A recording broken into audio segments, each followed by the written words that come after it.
2026년 인공지능 기술 경쟁은 그 어느 때보다 뜨겁습니다. 정말 그렇죠. 이제는 이게 잠시 스쳐가는 유행이 아니라 아예 경제의 판도를 바꾸는 거대한 흐름이라는데 모두가 동의하는 것 같아요. 이런 변화의 심장에는 AI를 실제로 구동하는 강력한 반도체, 일종의 엔진을 만드는 기업들이 있죠. 네, 바로 그 엔지니어. 그래서 오늘은 바로 이 AI 혁명의 가장 핵심적인 세 기업을 아주 깊게 한번 파헤쳐 보려고 합니다. 각기 다른 전략으로 이 거대한 시장을 공략하고 있는 세 곳의 이야기인데요. 장기적인 성장에 관심이 있으시다면 이들의 움직임을 이해하는 것이 왜 중요한지 오늘 그 실마리를 제대로 풀어보겠습니다. 맞아요. 오늘은 AI라는 그 거대한 기술 자체보다는 이 모든 것을 가능하게 하는 하드웨어, 네, 하드웨어. 바로 반도체에 집중할 겁니다. 재밌는 건 이 시장의 구도가 아주 명확하다는 거예요. 시장을 압도하는 절대 강자, 그 뒤를 맹렬히 추격하는 야심찬 도전자. 그리고 또 하나가 있죠. 네, 완전히 다른 방식으로 접근하는 영리한 전문가. 이 세 가지 유형의 기업을 통해 AI 산업의 현재와 미래를 동시에 조망해 볼 수 있거든요. 각 기업의 핵심 전략은 무엇이고 또 2026년을 기점으로 우리가 주목해야 할 구체적인 신호는 뭔지 명확하게 짚어보는 시간이 될 겁니다. 좋습니다. 그럼 첫 번째 기업 절대 강자부터 시작해보죠. 엔비디아. 이제는 모르는 사람이 없을 정도죠. 그렇죠. 생성형 AI 시대가 열리면서 순식간에 세계 시가총액 1위 기업으로 등극했으니까요. 그런데 엔비디아가 어떻게 이렇게까지 시장을 완벽하게 지배하게 된 건가요? 그 시작은 역시 GPU에 있겠죠? 네, 모든 것의 시작은 그래픽 처리 장치 GPU였습니다. 이걸 좀 비유하자면 CPU가 혼자서 아주 어려운 수학 문제를 푸는 천재 수학자라면요. 아, 혼자서 푸는 천재. 네. 반면에 GPU는 수천 명의 학생이 모여서 각자 간단한 덧셈 문제를 동시에 푸는 거대한 교실과 같아요. 와, 비유가 확 와닿네요. AA 모델을 훈련시키는 건 이 교실에 수백만 개의 덧셈 문제를 한꺼번에 던져주는 것과 비슷하죠. 당연히 천재 한 명보다 수천 명의 학생이 훨씬 빠를 수밖에 없고요. 그렇죠. 엔비디아는 바로 이 거대한 교실을 가장 먼저 그리고 가장 잘 만들어낸 겁니다. 그렇군요. 그런데 한편으로는 이런 생각도 들어요. 이미 주가도 너무 많이 올랐고 모두가 엔비디아의 성공을 이야기하고 있잖아요. 네, 맞아요. 지금 와서 엔비디아를 보는 게 좀 늦은 건 아닐까? 소위 말하는 고점에 대한 우려도 있지 않을까요? 아주 중요한 지적이에요. 실제로 많은 분들이 그렇게 생각하시죠. 그런데 여기서 정말 흥미로운 데이터가 하나 있습니다. 어떤 거죠? 바로 엔비디아의 주가 가치 평가, 즉 밸류에이션이에요. 1년 전에 엔비디아의 주가 수익 비율 PER이 50배에 달했거든요. 네, 50배면 굉장히 높았죠. 그런데 지금은 오히려 40배 수준으로 내려왔습니다. 잠시만요. 주가는 훨씬 더 올랐는데 주가 수익 비율은 오히려 떨어졌다고요? 네, 그건 주가 상승 속도보다 이익이 늘어나는 속도가 훨씬 더 빨랐다는 의미 아닌가요? 정확합니다. 바로 그 점이에요. 거품 논란 속에서도 실제 벌어들이는 돈이 주가 상승을 아득히 초월할 만큼 폭발적으로 늘어난 거죠. 그래서 겉보기엔 비싸 보이지만 1년 전보다 오히려 부담은 줄었다고 해석할 수도 있는 상황인 겁니다. 와, 그렇군요. 그리고 이 성장세가 꺾일 기미가 안 보여요. 월스트리트 분석가들은 2027년 1월에 마감되는 회계연도에 엔비디아 매출이 또 50% 성장할 거라고 예측하고 있습니다. 이미 시가총액 1위인 거대 기업이 또 50% 성장을 한다는 게 현실적으로 가능한가요? 시장 포화에 대한 우려는 없나요? 월스트리트가 너무 장밋빛 전망만 내놓는 건 아닌지 좀 의심이 드는데요. 충분히 가질 수 있는 의심이죠. 하지만 지금 AI 투자는 단순히 IT 업계만의 이야기가 아니거든요. 아, 다른 산업까지? 네, 자동차, 의료, 금융, 제조업 등 거의 모든 산업이 AI 기술을 도입하기 위해 엄청난 자본을 쏟아붓고 있습니다. 이건 단순한 기술 업그레이드가 아니라 전 산업에 걸친 거대한 인프라 교체 작업에 가까워요. 인프라 교체. 네, 그 인프라의 핵심이 바로 엔비디아의 GPU고요. 따라서 당분간은 시장 포화보다는 오히려 공급이 수요를 따라가지 못하는 상황이 계속될 가능성이 높다고 보는 시각이 우세합니다. AI 투자의 가장 확실하고 중심적인 선택지로 여겨지는 이유죠. 그렇군요. 엔비디아의 독주가 정말 대단하네요. 그런데 시장이 이렇게 한쪽으로 쏠리면 보통 부작용이 생기기 마련이잖아요. 가격이 너무 비싸지거나 물량을 구하기 어려워지거나요. 그렇죠. 고객사들 입장에선 분명 불만이 있을 것 같은데요. 정확히 그 지점에서 두 번째 기업, AMD에게 기회가 열리고 있습니다. 야심찬 도전자죠. 아, 드디어 도전자가? 네. 사실 AMD는 오랫동안 엔비디아의 그늘에 가려져 있었어요. 특히 엔비디아의 소프트웨어 생태계인 쿠다라는 거대한 성벽을 넘기가 정말 어려웠습니다. 쿠다가 엔비디아의 해자라고들 하잖아요.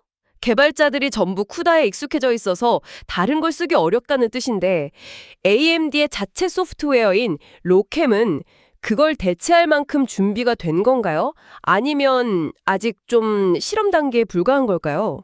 아직은 실험 단계에 가깝다는 평가가 많습니다.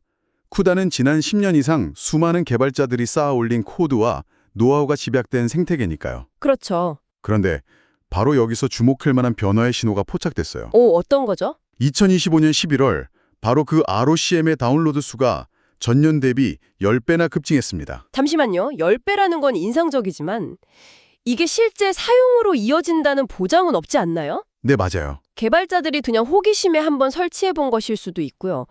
이게 정말 의미 있는 변화라고 확신할 수 있는 다른 근거가 있나요? 아주 날카로운 질문이에요.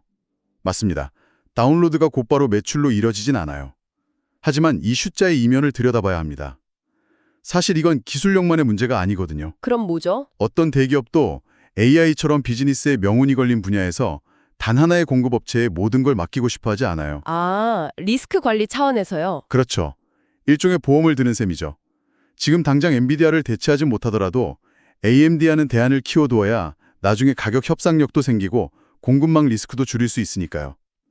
이 10배라는 숫자는 그런 기업들의 절박함이 묻어나는 신호라고 볼 수 있습니다. 아하, 그러니까 선수들이 경기 전에 다른 브랜드의 장비를 한번 써보는 것과 비슷한 거군요. 네, 정확합니다. 당장 주력 장비를 바꾸진 않더라도 가능성을 열어두는 거죠. 그렇죠. 제 지인 중에 AI 스타트업을 운영하는 분이 있는데 작년까지만 해도 엔비디아 GPU를 구하려고 웃돈까지 얹어줘야 했다고 합니다. 와, 그런데 요즘엔 AMD 칩을 테스트해달라며 먼저 연락이 온다더군요. 시장의 권력 관계가 미세하게 변하고 있다는 걸 보여주는 작은 일화죠. 흥미롭네요. 이런 자신감을 바탕으로 AMD 경영진은 데이터 센터 사업이 2030년까지 연평균 60% 성장할 것이라는 매우 공격적인 목표를 제시했습니다. 60%요? 네, 지난 몇 년간의 성장세를 훨씬 뛰어넘는 수치예요. AMD에 투자한다는 건 현재 독점 구도가 깨지고 더 경쟁적인 시장이 열릴 것이라는 가능성에 베팅하는 것과 같습니다. 리스크는 크지만 성공했을 때의 잠재력 또한 그만큼 크다고 볼 수 있겠군요. 바로 그겁니다. 그렇군요. 절대 강자에 맞서는 도전자, AMD의 행보를 계속 지켜봐야겠네요. 자, 그럼 엔비디아가 지배, AMD가 경쟁 구도를 노린다면 이 시장에 접근하는 또 다른 방식이 있을까요? 전혀 다른 각도에서 기회를 찾는 플레이어 말이에요. 있습니다. 바로 세 번째 기업, 영리한 전문가, 브로드컴입니다. 브로드컴이요? 솔직히 의외입니다. 그렇죠. 저는 브로드컴 하면 보통 네트워킹 칩이나 최근에 인수한 VM웨어 같은 소프트웨어 기업으로 생각했거든요. AI 반도체 시장의 핵심 플레이어라고는 생각 못했습니다. 어떻게 이 경쟁에 뛰어들게 된 거죠? 브로드컴은 정면 승부를 피했어요. 아, 정면 승부가 아니다. 네. 엔비디아와 GPU로 경쟁하는 대신 맞춤 제작이라는 틈새 시장을 파고들었죠. 이들의 핵심 전략은 ASIC, 즉 주문형 반도체입니다. 특정 고객의 특정 작업에만 완벽하게 최적화된 맞춤형 칩을 만들어주는 거예요. 맞춤형 칩. 아까의 주방 비유를 다시 가져와 볼게요. 엔비디아의 GPU가 어떤 요리든 잘 해내는 만능 주방칼이라면 네, 맞는 잘. 브로드컴의 ASIC은 사과씨만 완벽하게 파내는 사과씨 제거기와 같습니다. 아, 용도가 딱 정해져 있는 전문 도구라는 거군요. 그런데 범용성이 떨어지면 오히려 시장이 좁지 않나요?